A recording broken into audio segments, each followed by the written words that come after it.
Nous partons maintenant à la découverte d'une exposition au musée Eugène Delacroix à Paris. Elle est baptisée Imaginaire et représentation de l'Orient, question de regard, question au pluriel, regard au pluriel. À l'origine du projet, la Fondation pour l'éducation contre le racisme, et c'est son président, l'ancien footballeur Lilian Thuram, qui fait le guide. Valériane Gauthier et Georges Yazbek se sont glissés parmi les visiteurs. Reportage.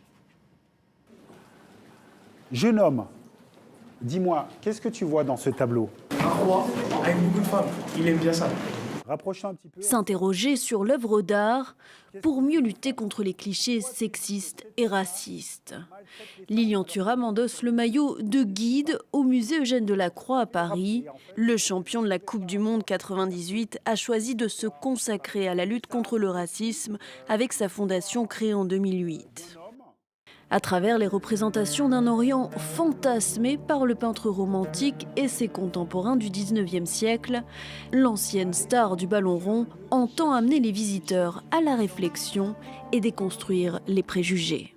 Pour être libre, il faut questionner ces fantasmes, parce que très souvent, ces fantasmes ne sont pas la réalité. Lutter contre le racisme, contre le sexisme, contre l'homophobie, c'est éduquer les gens à comprendre qu'ils le sont par conditionnement historique.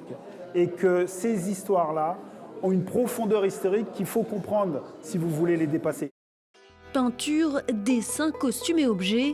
Au total, 80 œuvres ont été choisies par le recordman du nombre de sélections en équipe de France, en concertation avec la directrice du musée.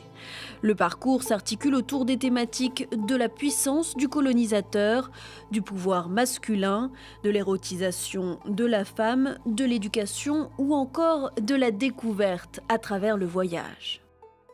Pour le musée, c'est aussi de montrer combien les œuvres d'art ont joué un rôle essentiel de leur temps, mais nous parlent encore de sujets qui sont des sujets d'aujourd'hui. Un message qui s'adresse en priorité aux jeunes pour changer le monde de demain.